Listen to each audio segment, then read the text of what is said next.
Hello guys, good morning, good evening, good afternoon sa inyong lahat. Welcome to my diary.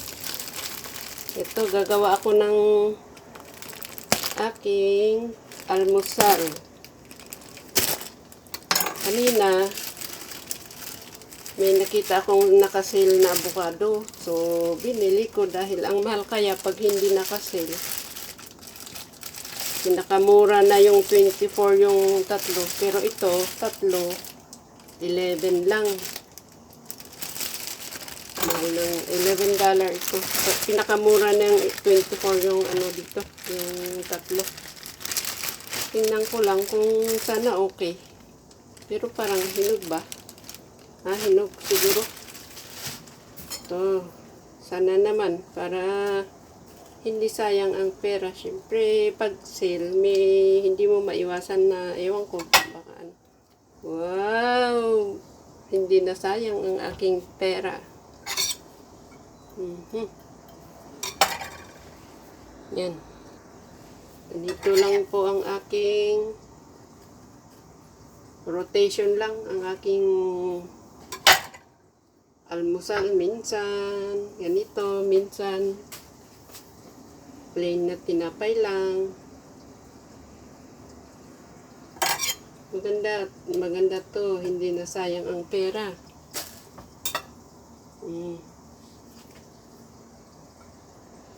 Green na green.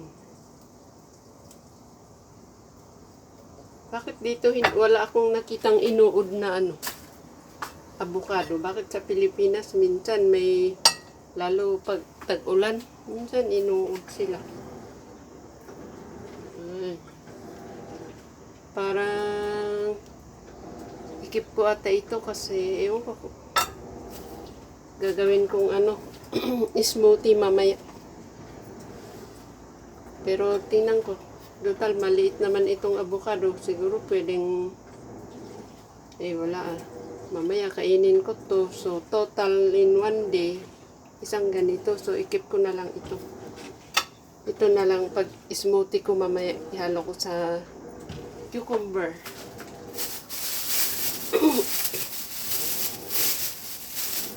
Hindi kasi pwedeng, ewan ko, pwede siguro, pero kinikwenta ko kasi yung kinakain ko. Halimbawa, avocado, hindi ako lalagpas ng isa sa isang araw.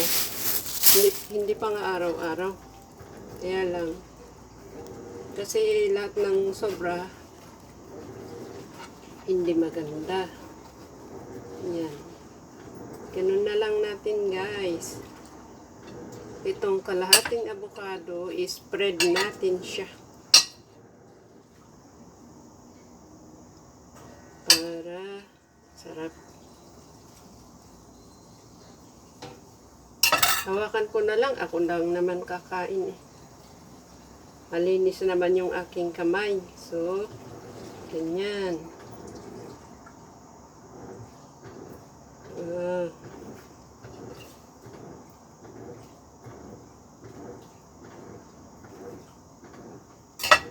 Ganun na lang siya. Okay. Let's eat. Ito yung sa atin parang pandesal, pero malaki. Malaki to, parang ang kasing laki ng isang burger. Hamburger. No. Ganyan kalaki. So, isang almusal na to. Maraming salamat guys sa panonood at sa inyong suporta at sa mga hindi nang iiwan. Maraming salamat. Sana po nagustuhan nyo to. Yung mga may tanim na avocado dyan sa Pilipinas, ay naku, ganito gawin nyo, kahit ilagay nyo sa pandesal, masarap. Pero may tao kasi na na allergic sa avocado. So yun, pasensya na lang. Huwag na lang kainin kung allergic tayo. Pero ako kasi okay naman. Maraming salamat. Sa next time ulit, mamayang snack time, tea time, gagawin ko itong merienda ko. Ito, gawin kong smoothie. Yan. Ito ay cucumber. Yung sa atin. Yung ay, marami ito sa atin. Yung pipino. Ito, medium lang ito. Hindi malaki.